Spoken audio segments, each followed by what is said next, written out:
El 20 de agosto de 1914, el ejército constitucionalista entró triunfante en la Ciudad de México después de combatir durante año y medio contra el ejército federal de Victoriano Huerta.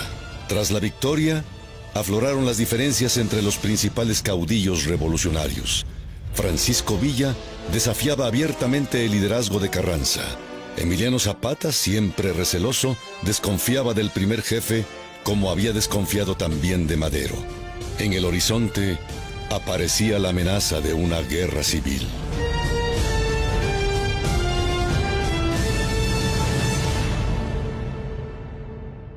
Con el triunfo revolucionario de 1914, la pacificación del país parecía estar muy próxima. Pero en el seno del movimiento revolucionario existían graves divisiones causadas por las rivalidades personales y las diferencias políticas entre Venustiano Carranza, Francisco Villa y Emiliano Zapata. La revolución distaba de haber terminado. Estaba por comenzar la lucha entre los distintos bandos que se habían agrupado solo temporalmente. Luego Carranza se peleó con Villa y siguió la situación de desconcierto, de incertidumbre para el obrero. Nosotros no sabíamos realmente quién tenía la razón. Carranza por un lado, Villa por el otro.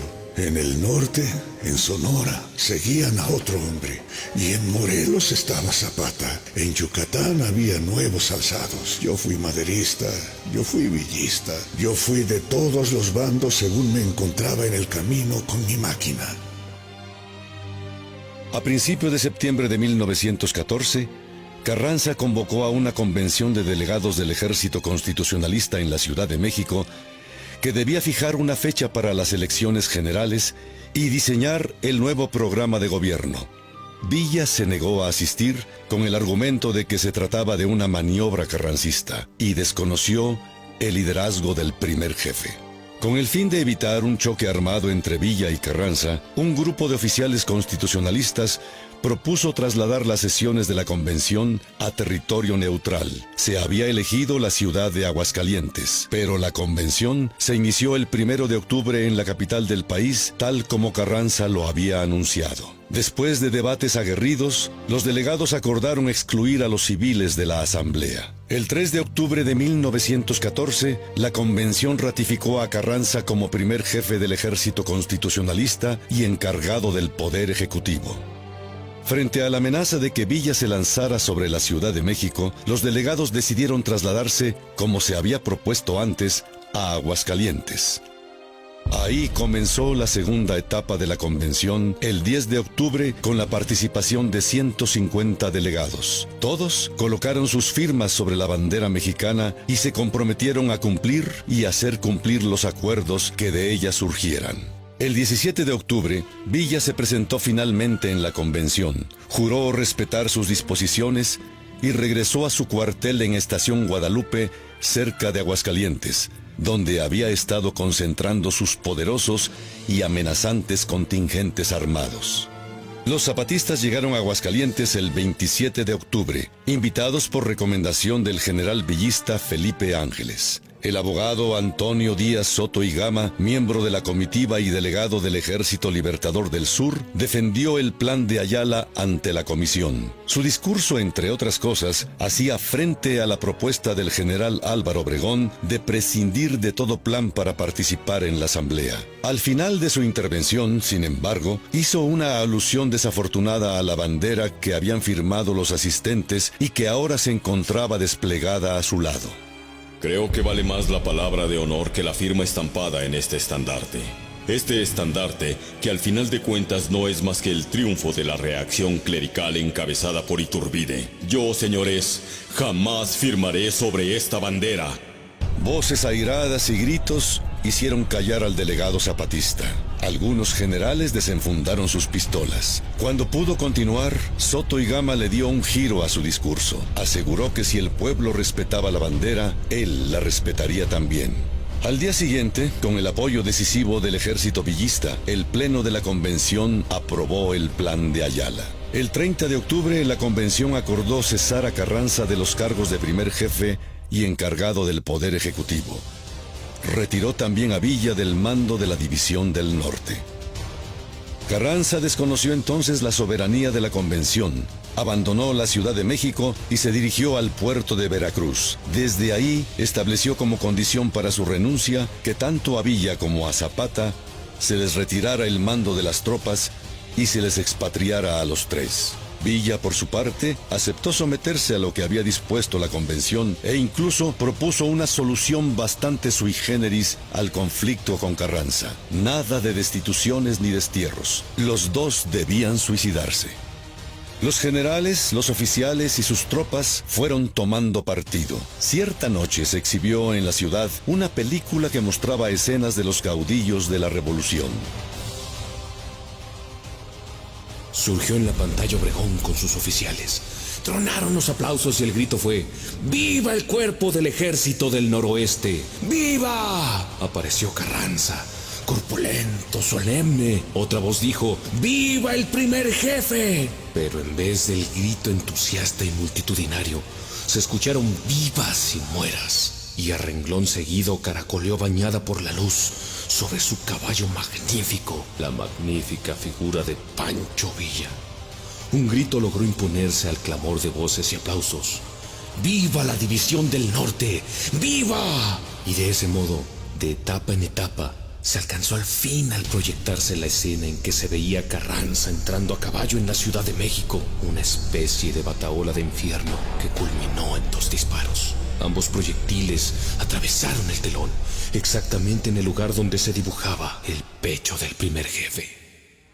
El 1 de noviembre, la convención designó al general Eulalio Gutiérrez como presidente interino de la República. Al día siguiente, rompiendo el pacto que mantenía sus tropas alejadas y bajo el pretexto de que necesitaba aprovisionarse de alimentos, Francisco Villa entró a Aguascalientes con 6,000 hombres y 5 trenes cargados de artillería. Ante el abierto desafío de Carranza, que había desconocido la legitimidad de la convención y prácticamente dominada por los villistas, los delegados declararon que el primer jefe se hallaba en abierta rebelión y nombraron a Francisco Villa jefe de operaciones de sus ejércitos contra la insurrección.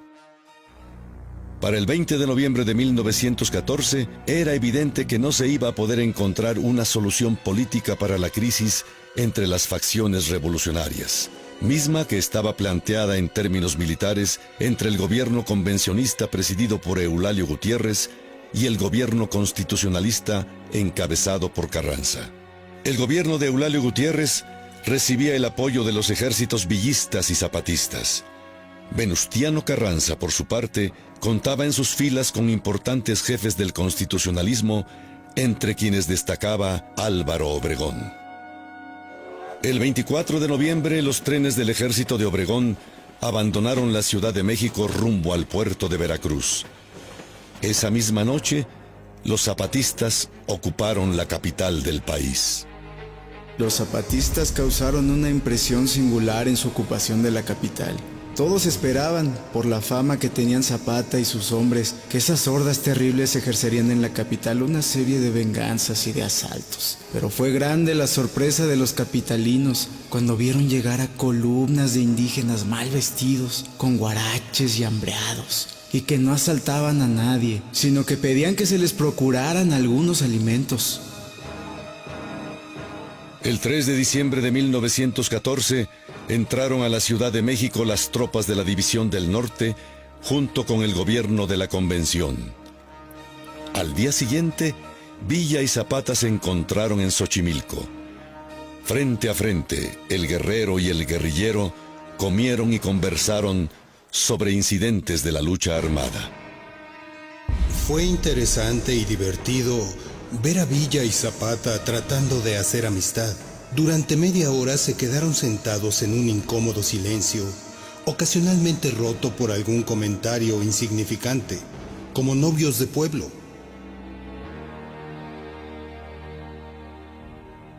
Siempre estuve con la preocupación de que se fueran a quedar olvidados, pues ya tenía empeño en que entraran en esta revolución. Como Carranza es un hombre tan descarado. Ya han dicho a usted todos los compañeros. Siempre lo dije.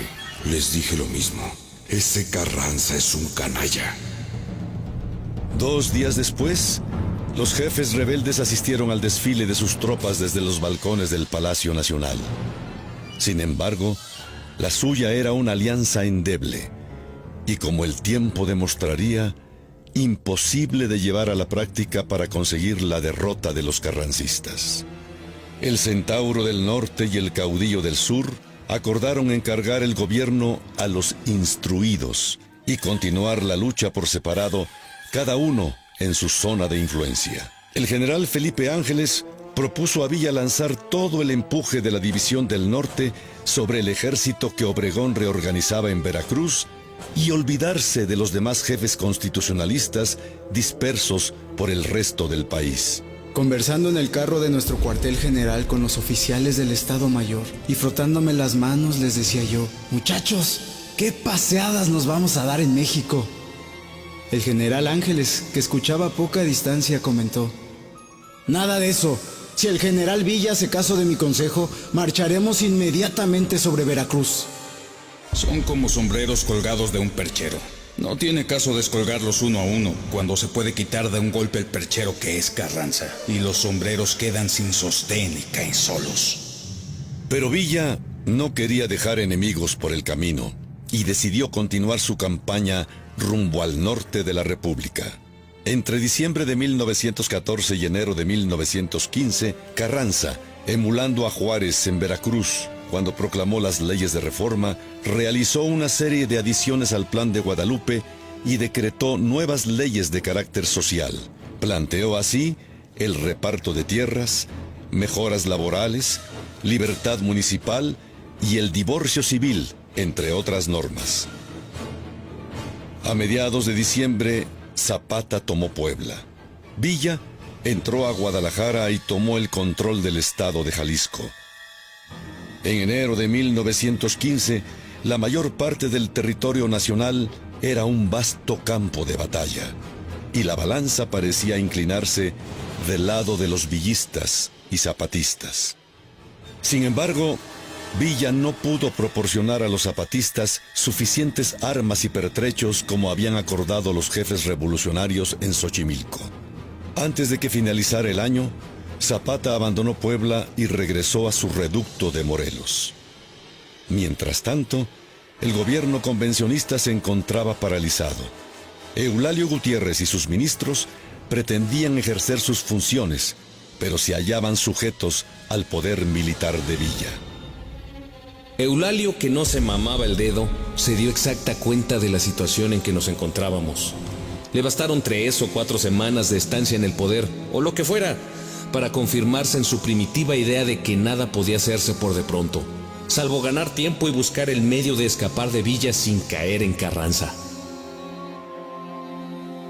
Las discrepancias entre el gobierno de Gutiérrez y los ejércitos de Villa y Zapata se convirtieron al paso de los días en una rivalidad no declarada.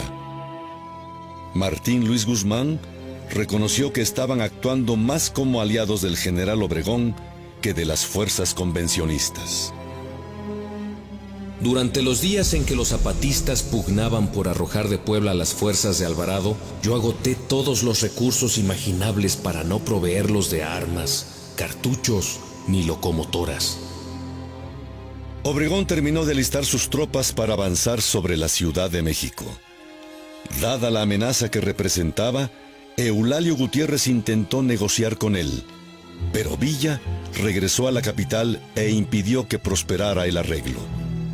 A mediados de enero de 1915, Gutiérrez y varios de sus ministros tomaron los fondos de la Tesorería de la Nación, firmaron un decreto en el que destituían a Villa y a Zapata y huyeron rumbo al norte. La convención nombró entonces como presidente de México a Roque González Garza y confirmó a Villa como general en jefe de las fuerzas convencionistas. Sin embargo, ante el avance de Obregón, la convención y su gobierno se trasladaron a Cuernavaca. Así, el 28 de enero las tropas constitucionalistas bajo el mando de Álvaro Obregón ocuparon de nuevo la Ciudad de México. El 10 de marzo de 1915, Obregón abandonó la capital del país con sus tropas y se dirigió al norte. dispuesto a obligar a Villa al enfrentamiento. Villa aceptó el reto y en Celaya comenzó la serie de batallas que decidirían la suerte de la revolución. Los combates iniciaron el 6 de abril de ese mismo año. Villa trató de tomar la ciudad lanzando una y otra vez sus famosas cargas de caballería contra las líneas enemigas y estuvo a punto de romper las defensas de Obregón. Honro comunicar a usted combate continúa. Las caballerías han sido derrotadas. A esta hora, 11 p.m., habremos tenido 2000 bajas. Asaltos del enemigo son rudísimos. Esté usted seguro que mientras me quede un soldado y un cartucho, sabré cumplir con mi deber. Pero Obregón atrincheró a unos 10,000 hombres en los canales y zanjas de irrigación de los campos de cultivo. Sus hombres estaban bien protegidos, mientras que sus enemigos tenían que avanzar por terreno descubierto. Líneas perfectamente formadas de infantes que marchaban sobre trigales y alfalfares, planos como una mesa de billar. Iban cayendo irremisiblemente ante el fuego de las ametralladoras escondidas tras los carrizales de los zanjones profundos que cruzan los terrenos contiguos a Celaya. Los yaquis, buenos tiradores, fríos, flemáticos, se entregaban a una carnicería despiadada. Al día siguiente, las bajas en la División del Norte pasaban de 2,000 y la diezmada caballería villista perdía empuje. Entonces, Obregón pasó a la ofensiva, atacó con su caballería los flancos villistas y los obligó a retroceder en desorden hacia Irapuato. La forma en que Villa juntó a la gente en medio del pánico fue verdaderamente fantástica. ¡Fórmense, mis hijitos!, decía con una voz que iba de la persuasión al grito de mando. ¡Fórmense, muchachitos, porque los van a matar! ¡Fórmense, amigos! ¡Fórmense, hijos de tales! Con el orgullo herido, Villa reorganizó precipitadamente sus tropas en Irapuato. Mientras, Obregón se ocupaba de ampliar sus trincheras en Celaya y disponía a ocultar 6,000 piezas de caballería a las afueras de la ciudad. Grandes polvaredas y el humo de locomotoras anunciaron la proximidad de las columnas villistas. El 13 de abril, Villa repitió el error de días atrás. Atacó a Obregón en las trincheras de Celaya. Los villistas consiguieron rodear las posiciones enemigas, pero una vez más, Obregón lanzó su caballería y los obligó a replegarse. En las batallas de Celaya, la División del Norte sufrió miles de bajas y su jefe perdió la fama de invencible. Escapé audazmente. Al subir a la falda del cerro, el espectáculo que presencié no podré olvidarlo en mi vida. Vi batallones enteros formados. Parecía que se alineaban así para atacar Celaya nuevamente, pero eran prisioneros. En el cerro estaban abandonando las piezas de artillería y adelante un río de gente pasaba sin detenerse ni pensar en nada. Lo que querían era huir, huir para siempre. A pesar del descalabro, el ejército villista se retiró con cierto orden y se pidieron refuerzos del oeste y del norte. Villa mantenía el control de la frontera con los Estados Unidos y tenía asegurado así el abastecimiento de armas y municiones. Felipe Ángeles aconsejó a Villa atrincherarse en Aguascalientes y dejar que Obregón avanzara. Pero Villa anhelaba cobrarse la derrota de Celaya y se resistía a dejar la ciudad de León en manos del enemigo. Soy hombre que vino al mundo para atacar, aunque mis ataques no siempre me deparen la victoria. Y si por atacar hoy me derrotan, atacando mañana ganaré. A principios de mayo, en Trinidad, cerca de León, con alrededor de 35,000 hombres, Villa hizo retroceder a los carrancistas. Incluso llegó a herir a su comandante. Una granada de la artillería villista le arrancó el brazo derecho a Obregón, pero el Centauro del Norte fue derrotado nuevamente. El golpe de gracia contra el villismo tuvo lugar un mes más tarde, en los alrededores de Aguascalientes. La División del Norte retrocedió y se dispersó. Muchos de sus hombres se rindieron. Dejó de ser ese ejército capaz de enfrentar en grandes batallas a las tropas de Obregón. Si bien Zapata mantenía su bastión en Morelos, ya no había quien le disputara el poder a Carranza a nivel nacional. Pero el general invicto, el aclamado Manco de Celaya, comenzaba a despertar recelos, aunque por el momento se mantuviera leal al primer jefe de la revolución. En Celaya muere el villismo, pero surge un nuevo caudillo, y con él una nueva facción, el obregonismo. Hay pues que tomar providencias contra este.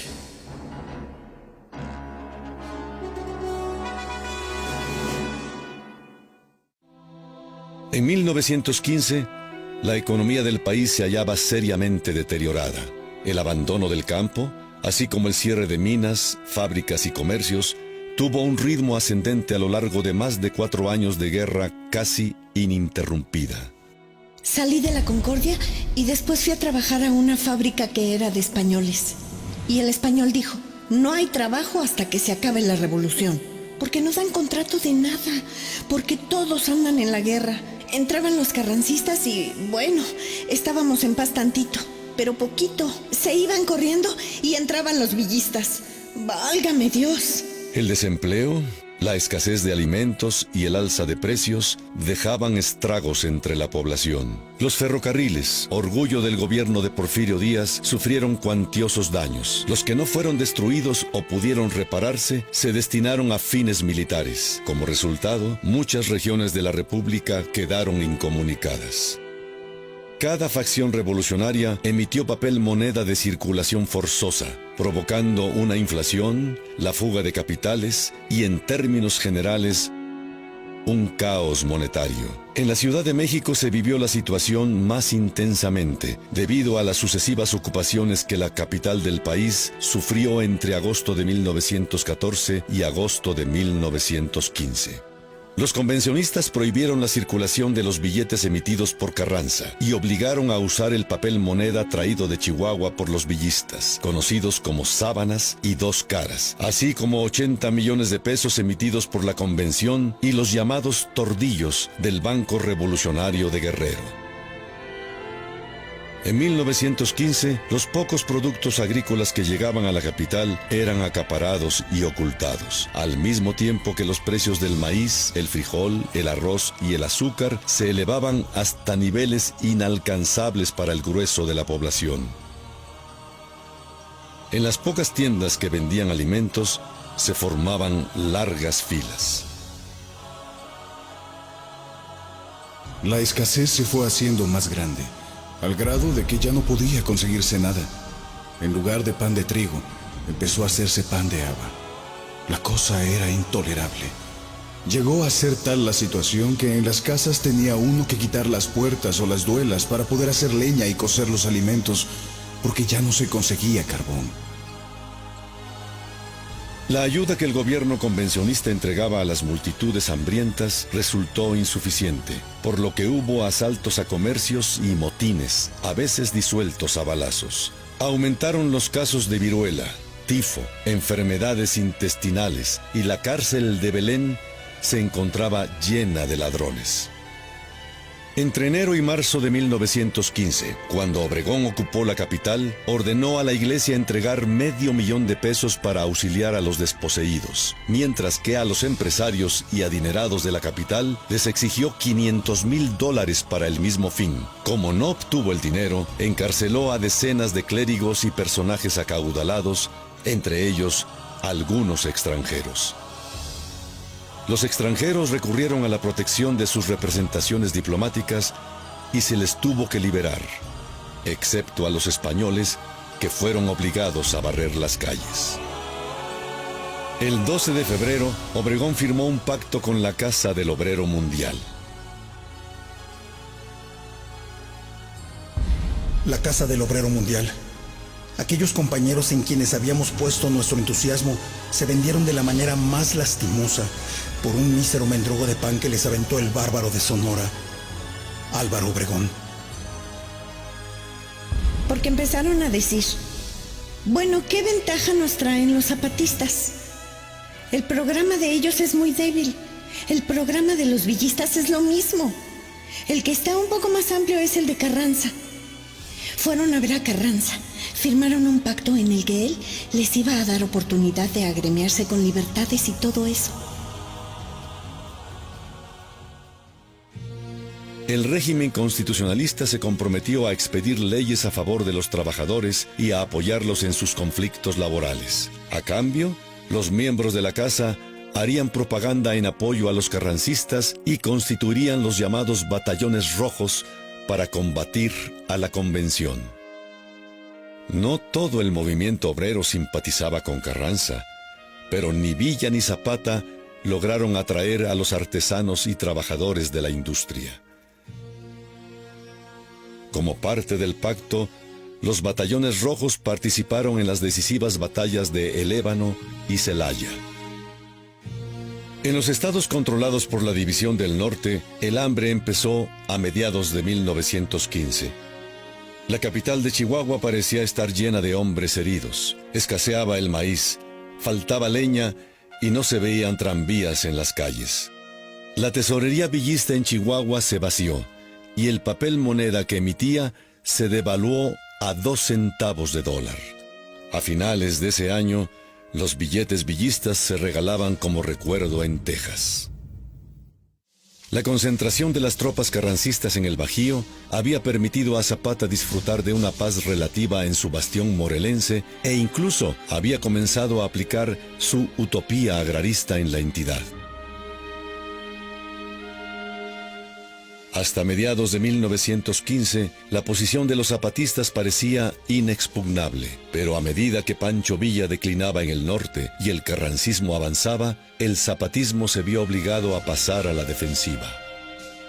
En abril y mayo de 1916, en un ataque combinado que incluía apoyo aéreo, los carrancistas, al mando de Pablo González, se abrieron paso en Morelos y tomaron Cuautla y Cuernavaca.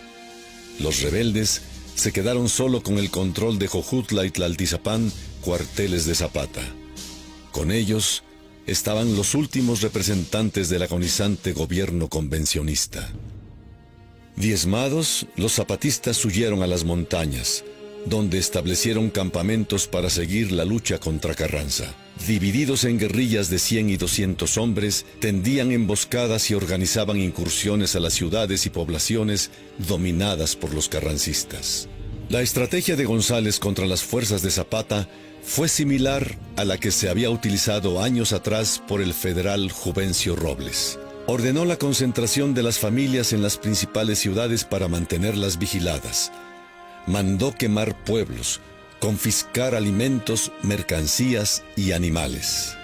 Jamás se creyó que habría rufianes que superaran a los de Huerta. Venir y ver pueblos incendiados en su totalidad, los montes arrasados, el ganado robado, siembras que fueron regadas con el sudor del trabajo cosechadas por el enemigo, y sus granos iban a llenar los furgones de sus largos trenes y ser vendidos en la capital. Juvencio Robles, el 1000 veces maldito, es pequeño en comparación. Pablo González dispuso que quienes ayudaran directa o indirectamente a los guerrilleros y quienes fueran encontrados en veredas, caminos o cerca de las vías férreas sin salvoconducto serían fusilados. Los carrancistas eran lechuzas, eran malvados, eran capaces de todo. Entraban a las casas, robaban gallinas y puercos, comida. Si estaba alguno comiendo, se llevaba toda la comida, tortillas, trastes. Así es que los dueños de la casa ya no tenían que comer. En el otoño de 1916, acicateados por la crueldad de González, los zapatistas retomaron la ofensiva. Amagaron continuamente las patrullas y guarniciones carrancistas en Morelos, además de organizar ataques semanales a la Ciudad de México que incluían la voladura de trenes. La población empezaba a resentir los años de lucha sin tregua. Además, el hambre y las enfermedades azotaban con mayor crudeza que nunca el campo morelense.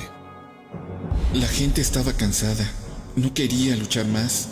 La situación era desesperada. Vi que me matarían y mi familia moriría.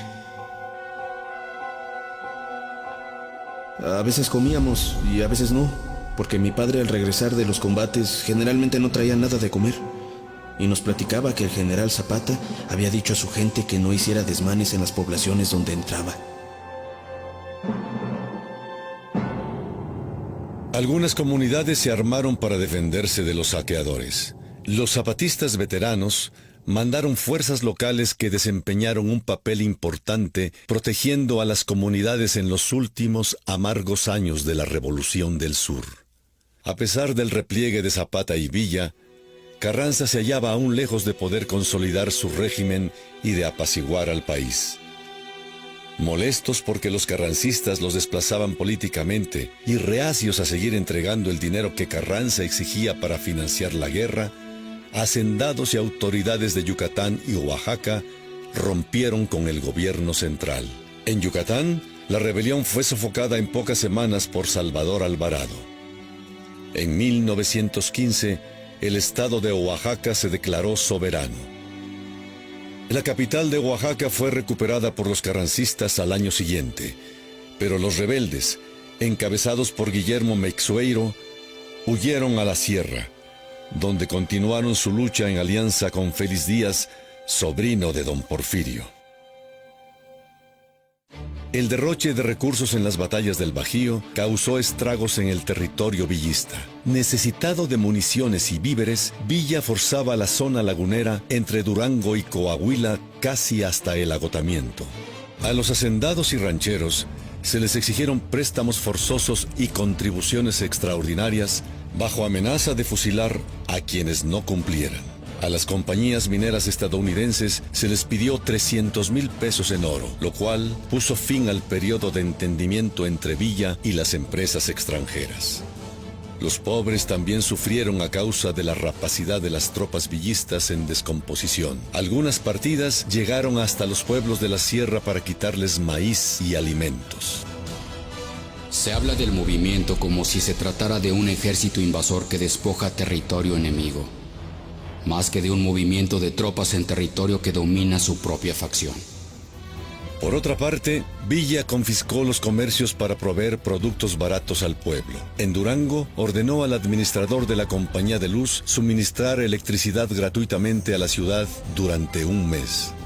A finales del verano de 1915, el ánimo de los villistas estaba quebrado y se generalizaba la opinión de que estaban vencidos. Las tropas villistas estaban andrajosas, piojosas y desmoralizadas. Los oficiales villistas decían que la situación era desesperada y que no querían seguir luchando. Pero Villa se negaba a someterse. Aún más, planeaba tomar Agua Prieta, Sonora, avanzar de allí sobre Guadalajara y apoderarse finalmente de la Ciudad de México, donde podría renovar la alianza con los zapatistas. Era solo una ilusión.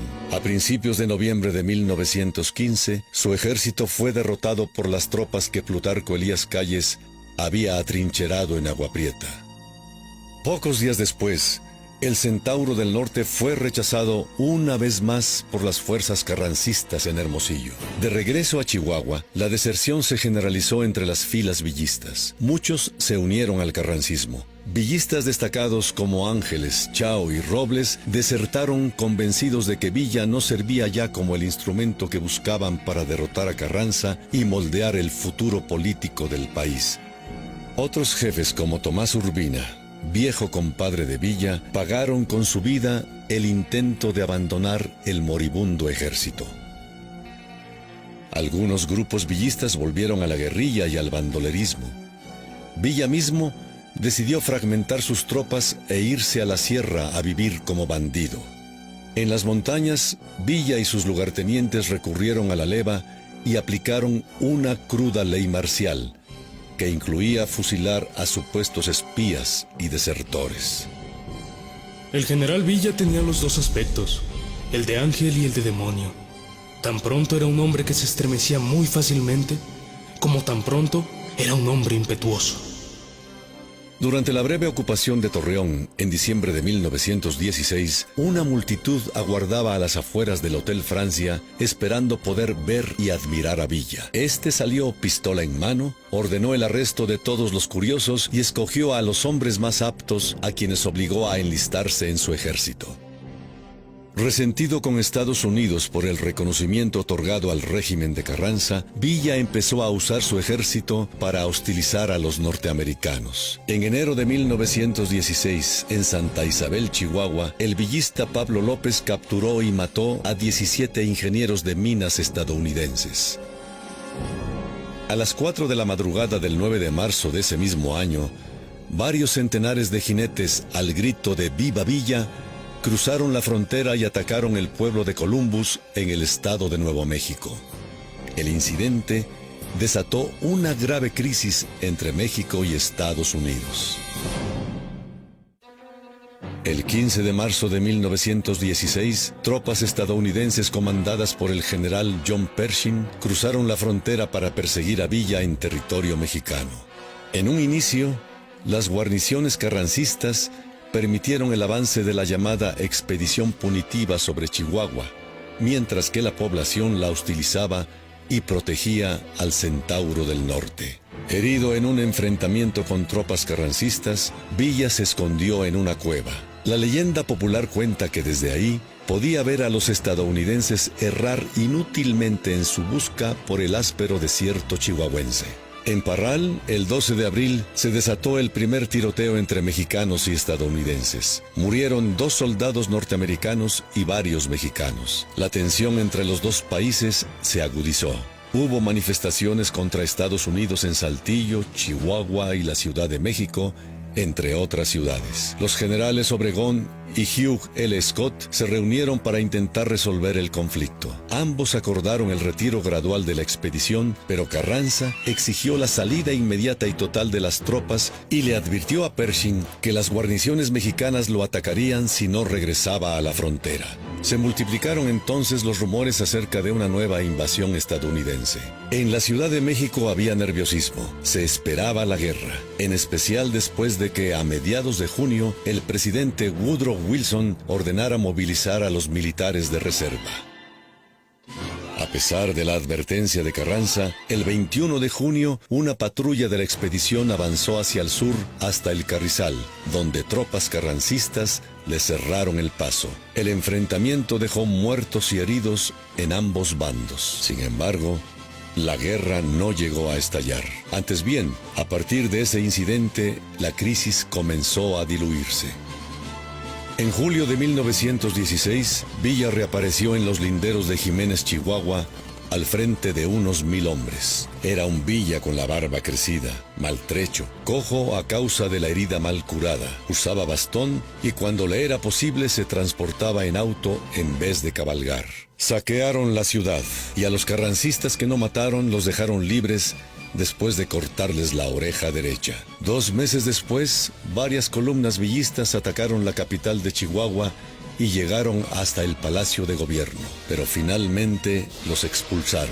Villa no tenía suficientes hombres para retener las localidades que tomaba. Sin embargo, las ocupaciones villistas socavaban el poder y la legitimidad del gobierno carrancista en el norte. En septiembre de 1916 se iniciaron las negociaciones entre México y Estados Unidos para la evacuación de la expedición punitiva. Washington exigió el cumplimiento de una serie de condiciones para el retiro de las tropas. Para Carranza, las demandas eran una intromisión inaceptable en los asuntos internos de México y tras meses de negociaciones fallidas, dio por terminadas las conferencias el 6 de enero de 1917. A finales de ese mes, los 15,000 hombres de Pershing comenzaron a salir de Chihuahua sin condiciones ni compromisos y sin haber encontrado a Villa. El último soldado estadounidense abandonó el suelo mexicano el 5 de febrero de 1917. Francisco Villa, esa fiera herida que recorría las sierras y desiertos del norte, no consiguió hacer estallar una guerra entre los Estados Unidos y el gobierno de Carranza que pudiera ayudarle a resurgir, pero sus enemigos tampoco habían logrado capturarlo. Villa se mantenía aún como la mayor amenaza para la pacificación del país.